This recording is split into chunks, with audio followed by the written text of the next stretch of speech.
संपूर्ण प्रदेश इस वक्त कोरोना महामारी की चपेट में पुनः तीसरी लहर के साथ आ गया है। तो प्रदेश के विभिन्न जिलों के अंदर जिस प्रकार संक्रमितों की संख्या बढ़ रही है वो चिंता का विषय है। सरकार अपनी नाकामियों को छुपाने के लिए जिस प्रकार एक अध्यादेश के माध्यम से मीडिया के ऊपर प्रहार कर रही है,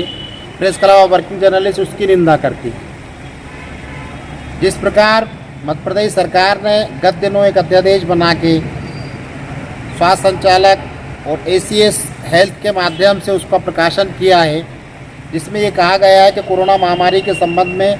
मीडिया द्वारा अगर किसी प्रकार की जानकारी या कोई खबर प्रकाशित की जाती है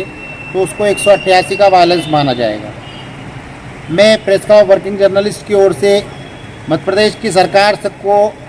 कहना चाहता हूं कि इस प्रकार आप मीडिया की आवाज़ को दबाना चाहते हैं। मीडिया यदि स्वास्थ्य संबंधी सेवाओं की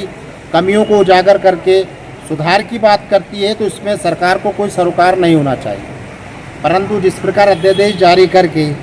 मीडिया की आवाज़ को दबाने का और मीडिया के ऊपर प्रहार करने का जो प्रयास किया जा रहा है ये निंदनीय है। Press club of working journalist इसकी निंदा करती है और मध्य प्रदेश सरकार से इस अध्यादेश को वापस लेकर पुनः इस पर विचार करने की बात करती है, क्योंकि मीडिया सरकार का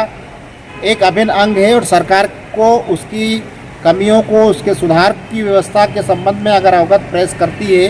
तो ये सरकार के लिए एक बहुत बड़ा माध्यम साबित होता है। मगर जिस प्रकार मध्य प्रदेश के अंदर और विशेषकर राजधानी भोपाल में मीडिया पे प्रहार किए जा रहे हैं ये निंदनीय है। हमीदिया कैंपस के अंदर जिस प्रकार अग्निकांड में मासूम बच्चों की मौत हुई और उसके बाद हमीदिया प्रबंधन द्वारा मीडिया को वहाँ प्रतिबंधित कर दिया गया, उसी का दूसरा रूप इस प्रकार सामने आ रहा है कि मीडिया को महामारी के संबंध में न्यूज़ें प्रसारित करने पर रोक लगाई जा रही है। मैं पुनः मध्य प्रदेश सरकार से यह आग्रह करता हूं कि इस लोकतंत्र के चौथे स्तंभ के विरोधी अध्यादेश को वापस लिया जाए, इस कानून को वापस लिया जाए और मीडिया को स्वतंत्र रूप से स्वास्थ्य संबंधी सेवाओं की नाकामियों को उजागर करने या स्वास्थ्य संबंधी जानकारियों को उजागर करने के लिए स्वतंत्र किया जाए, उसकी कलम को ना दबाया जाए, ना रोका जाए। मैं सैयद खालिद कैस मध्य प्रदेश सरकार से पुनः आग्रह करता हूं press club of working journalist के माध्यम से कि ये गैर कानून अवैधानिक अध्यादेश है। इस कानून के माध्यम से आप लोकतंत्र के चौथे स्तंभ की हत्या करने का प्रयास कर रहे हैं।